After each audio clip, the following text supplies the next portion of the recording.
Snehal's art of teaching या चॅनलवरती आपल्या सर्वांचं स्वागत आहे. विद्यार्थी मित्रांनो, इंजिनिअरिंगचे जे कॅप राऊंड आहे ते सुरू व्हायला काही वेळ बाकी आहे. म्हणजे 2-4 दिवसांमध्ये ते कॅप राऊंड सुरू होणार आहे. मग याच विद्यार्थ्यांना प्रश्न पडलेला आहे की मला कमी स्कोर आहे, विद्यार्थी पॅनिक झालेला आहे, घाबरलेला आहे.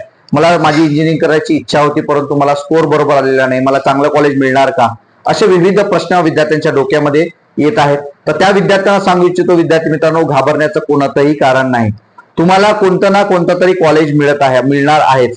महाराष्ट्रात इतके कॉलेजेस आहे की तुम्हाला 5 मार्क असेल, 2 मार्क असेल तरी तुम्हाला कॉलेजेस मिळणार आहे. कारण जिकडे गेले तिकडे तुम्हाला इंजिनिअरिंगचे कॉलेज मिळणार आहे. त्यामुळं घाबरण्याचं कारण नाही. फक्त तुम्हाला चांगले कॉलेज मिळू शकते आणि तुम्हाला बिलो लेवलचं, मिडल लेवलचं कॉलेज तुम्हाला मिळत आहे, बेस्ट पण कॉलेज मिळू शकते. फक्त तुम्हाला तुमचं प्रिफरन्स बरोबर, तुम्हाला ते कॉलेजेसचा कट ऑफ तुम्हाला माहित पाहिजे, मार्ग बरोबर माहित पाहिजे. नंतर पुण्यासारख्या शहरात मी शिकू शकत नाही, कोल्हापूर सारख्या शहरात, जिल्ह्याच्या सारख्या शहरात मी शिकू शकत नाही, मी जवळचं माझं गावाजवळचं कुठतरी इंजिनिअरिंगचं कॉलेज आहे तिथं काहीतरी ऍडमिशन करून घ्यायचं. तरी विद्यार्थी मित्रांनो, हे तुमचं नुकसान तुम्हाला करायचं नाही आहे. कारण शासनाच्या माध्यमातून येणारी योजना आहे ते राहण्या खाण्याची सुविधा तुमची करत असते.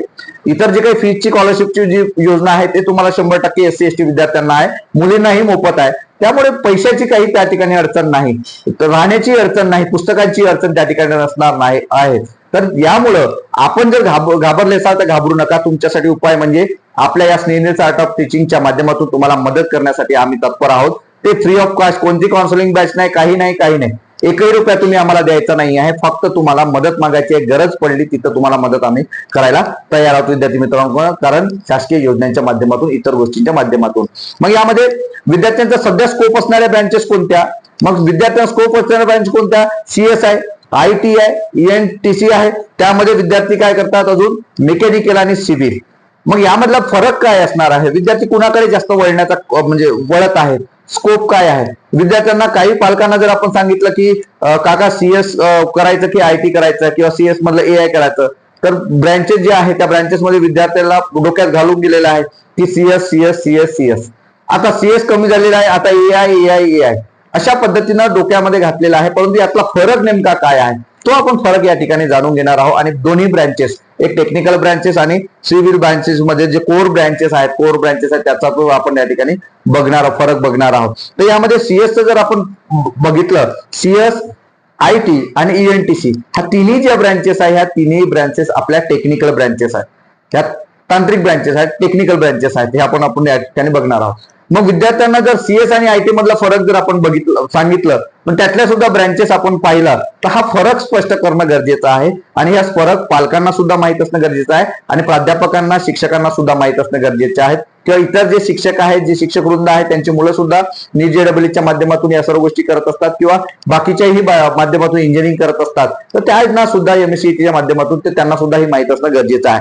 तर CS आणि IT चा जर आपण विचार केला, तर CS जर आपण मदर पकडला, म्हणजे CS ही आई आहे आणि IT जी आहे हे बाप आहे. ह्या दोघांचे मिळून जे काही अपत्य निर्माण होतं ते अपत्य म्हणजे इतर जे काही आहे, चिल्ड्रन म्हणजे मुलं. मग मुलं म्हणजे काय, तर CS आणि ITच्या माध्यमातून निर्माण झालेले जे अपत्य आहेत किंवा जे मुलं आहेत किंवा चिल्ड्रन्स आहेत ते म्हणजे बाकीच्या ब्रँचेस. मग कोणत्या ब्रँचेस आहेत? तर ब्रँचेस नंबर 1 AI, नंतर AIDS, बरोबर, नंतर डाटा सायन्स, नंतर सायबर सिक्युरिटी. हे जे आपण AIML हे जे काही आपण पाहतोय, ह्या ज्या ब्रँचेस आहे, ह्या ब्रँचेस त्याच्यातलाच जो विषय आहे तो स्पेशलायझेशन विषय, आणि त्यांच्याच ब्रँच आपण आता ओपन केलेल्या आहेत वेगवेगळ्या कॉलेजच्या माध्यमातून.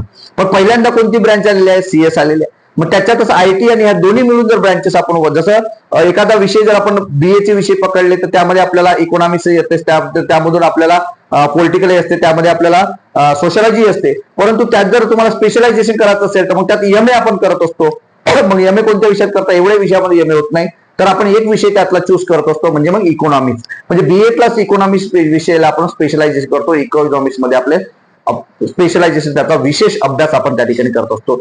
सेम CS आणि IT प्लस मिळून निर्माण झालेल्या या काही ब्रँचेस आहेत, त्या म्हणजेच डाटा सायन्स, AIDS असेल, AI असेल किंवा सायबर सिक्युरिटी असेल किंवा मग इतर AIML असेल. तर या ज्या ब्रँचेस आहेत या ब्रँचेसला सेम वेटेज आहे, सेम त्या ठिकाणी त्याला महत्व आहे. आणि यांचा जो कट ऑफ आहे, हा कट ऑफ सुद्धा सारखाच लागतो. 19-20, 1-2 मार्काचा त्या ठिकाणी फरक असतो.